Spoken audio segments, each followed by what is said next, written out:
Welcome once again to SoCo Chat, a podcast where we hear directly from county leaders, discuss the latest news, and talk about all things concerning our beautiful corner of California known as Sonoma County. Welcome back to SoCo Chat. I'm your host, Matt Brown, Deputy Communications Manager for the County of Sonoma. Thank you for joining us. Well, when a young person is convicted of a crime, they enter the juvenile justice system. Typically, this involves a stay at Juvenile Hall, which is operated by the Sonoma County Probation Department. The goal is to create an environment that allows young people to take responsibility for criminal behavior and to develop skills in preparation for a successful return to the community. One alternative to Juvenile Hall is the Vista Academy, an evening reporting center designed to keep court-ordered youth busy during specific hours that, if not structured, might lead to additional criminal activity. Operated by the nonprofit Circuit Rider Community Services, Vista Academy is structured to assist juvenile offenders to alter thinking patterns and develop ethical values that reduce the likelihood of rearrest. Here to talk about Vista Academy and other programs is Rob Izzo, Circuit Rider CEO. Rob, thanks so much for being on SoCo Chat. Hey, thanks for having me here, Matt. Absolutely. Well, tell us a little bit about Circuit Rider. Where does the name come from, and what are some of the programs that you offer? Sure. So Circuit Rider sounds like a bit of a funny name, but it has a historical context. A circuit rider was a professional that might have been a preacher, doctor, lawyer, that would go around from town to town, and they would bring their services where they were needed. That was their circuit. So we're bringing a little bit more of a modern spin to that. You know, I was just talking with one of the original executive directors of Circuit Rider when it was founded in the 1970s. And we were founded in 1976, and he told me that it was a group of people who wanted to have video production where they could highlight at-risk youth and the sort of projects that they were working on. And one of the avenues that they used to get funding at that point in time was to go out and do ecological restoration. They were doing a lot of the cleanup from clear-cut timber operations that were happening throughout Northern California. And that's how they got started. They were talking about how to get youth their jobs in eco-restoration. They were telling stories. And over the next 50 years, the organization has gotten a little bit more technical and more prescriptive in the way that we work with at-risk youth. Now, instead of just sending youth out there to do some cleanup on eco sites, we're a little bit more technical in how we approach it. One example of this is our Vista Academy, where we've got these behavioral programs that are ideally helping our youth get back into the community. Yeah, well, that's great. That's what I really want to focus on, the Vista Academy. That's where you really are partnering with the County of Sonoma. Tell us about this and how you collaborate with the Sonoma County Probation Department on this innovative alternative to detention. Yeah, so we've worked with Sonoma County now for the last 16 years on this contract in various iterations. And I first have to really give credit to the Sonoma County Probation Department, Chief Fuchs, Brad Miknovich, and Chris Hoyer. The team that we're working with over there are incredibly supportive of the nonprofits that are working in this space. They want to do everything they can to keep youth out of juvenile hall, recognizing that is the last resort and is probably the least effective way of really getting them back into the communities. So we've received tremendous opportunity to put together programs that we think are going to help the youth in this case. What we're able to do is we can keep youth at home with their parents or caregivers and in their school still earning credits towards graduation. We occupy that critical space between when school gets out and when parents are getting off work. So what we're doing is we're picking kids up at school, we're transporting them to our facility over on College Avenue. We're keeping them there doing a whole host of activities that ranges from guided meditation to kind of bring them into this space, kind of get everything that they might have experienced that would have been stressful out of them. We go through a number of classroom-like activities. We do all sorts of physical fitness. They're running, they're lifting weights, and we have a bunch of other pro-social activities. We're making sure that we feed them dinner before they get back in the vans and we take them to their homes. We're also offering wraparound services for them. So it's really identifying each particular youth that's coming to us and what they need. For some, it's housing. Others, it's food insecurity. I'll talk a bit about some of the programmatic stuff that we're doing, but mental health is one that's really popping up for us.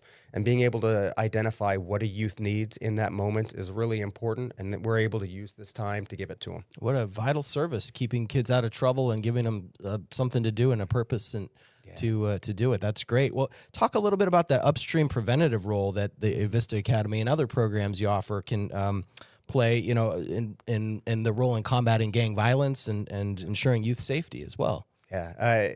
Gangs are a tricky thing in Sonoma County. We have them everywhere, all the way from Cloverdale down to Petaluma, Sonoma, and into West County. The idea of the culture that these youth are coming with, sometimes it's family, sometimes it's community, it's definitely in schools. And youth are running into gangs for a wide array of reasons. A lot of time it's a sense of security and feeling safe inside of that particular culture. So for us to have any sort of impact, going upstream is important. This usually happens before Vista, where we're starting to identify patterns of behavior that might be challenging. Teachers, some administrators, some other nonprofit leaders, they start to see those signs and they can refer to us. With the Vista Academy, we're able to get ahead of some of the really violent things that happen. This is a pattern of behavior that starts with disruptions in school, outbursts, things along those lines, and progresses, and it can get quite serious. So we're able to interrupt those behaviors with our Vista Academy, which is the most intense program that we have. It's 6 to 9 months for most of these youth, and we're seeing them 5 days a week. Wow. Can you give us some examples of some positive outcomes that have come from some participants? Yeah, that's probably one of the most rewarding aspects of my role, is to get to see these positive outcomes. I'll give a couple brief examples that we had. Over Martin Luther King weekend, we took some youth up to Tahoe for the first time. And for all but one of them, it was their first time seeing snow. For many of them, they'd never left Santa Rosa. So it was an amazing opportunity to drive out there. They're seeing snow. These guys are, they have a tough guy mentality. They come in and they're like, all right, we'll see what you have for us. And to watch them go jump in the snow, to make snow angels, to have snowball fights with one another, with our staff, it's an opportunity to see them drop the mask, and they get to be kids. They get to have fun. Back in June, we took our youth out to Yosemite, and the drive into Yosemite Valley, again, for kids who haven't left Sonoma County, they were asking us to stop the vehicle before we even got into the park so that we could take pictures, for them to be like, oh my gosh, to take it all in. And they get a chance to see what's big out there. And to really bring this down to the individual youth, we have a photography component to our program, and it lets them take pictures. We do self-reflection. It gives us an opportunity to address some of the deeper issues that are going on in some mental health work. And what we found is some of these youth have a real eye for photography. We've been taking them out, and we were out at a preserve with an organization, and there were a couple professional photographers taking the kids around. And one of those photographers was watching our youth work this little point and shoot camera that's like 13 years old, and he's watching him frame it, and he's going, God, this kid is awesome. The professional photographer took his camera off of his next drop and gave it to that kid, saying, wow, look, you have a future for this. You have an eye. I believe in you. And those are the sort of transformations that we see in youth, where they come in with this notion of, I'm here because I'm on probation, I got in trouble. And to watch the transformation into something that they see there's something so much more out there. I can be different. It's the most rewarding thing that you could possibly imagine, at least for someone in my role. That's amazing. That must be really great. Yeah. Well, tell me a little bit about how Vista Academy touches on some of the other broader county priorities. I'm talking about equity, public safety, mental health, strengthening local communities. Oh, yeah. So I think one of the big things is we're not doing this work on our own. We've got partnerships across the county. We're working, of course, with Probation. Sonoma County Regional Parks has been a tremendous resource for us in making sure that we have access to parks, getting kids outside, going on hikes on nice days. Right? Sonoma County Ag and Open Spaces has been another organization inviting us out to use those preserves. It's providing the resources there. We're also working with other organizations trying to address some of the systemic challenges. The Santa Rosa Violence Prevention Partnership has been one that has come in with creating connections to other nonprofits. We've been working with Petaluma People Services down in Petaluma for some of the mental health operations that are going on. And we're also starting to work with the parent side. So CPI here in Sonoma County has been another incredible resource for us. That's great.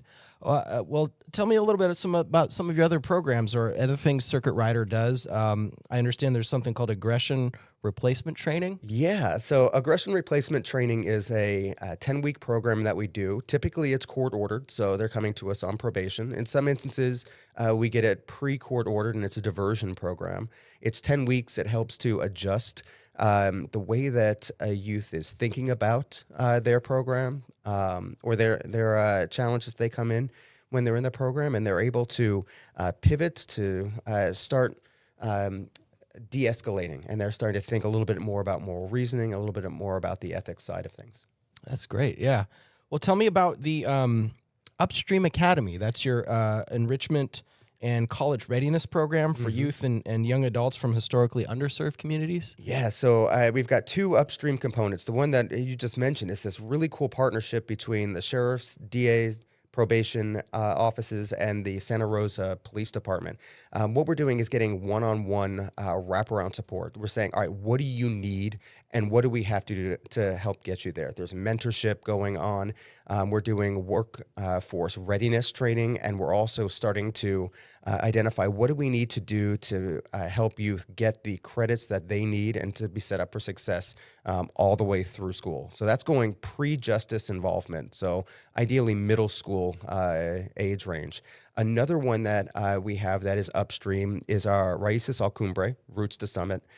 It is an outdoor mentorship program that is done all in Spanish. Right now we've got 12 youth and their families, so parents, caregivers, and siblings, coming to our Windsor facility. We're teaching them outdoor skills, so how to camp, how to access our regional parks, go out on hikes, and have this occur over the course of a year, with the culminating experience being we're going to pay for a trip to a national park for their family. Wow. So it's this notion of we can occupy the time, we can give them tools and resources that might get them back on track, so we can get them to experience the academic success in schools and interrupt the behavioral challenges that we're seeing. That sounds like a great program. Yeah, it's been awesome so far. Raíces al Cumbre, yeah, that's great.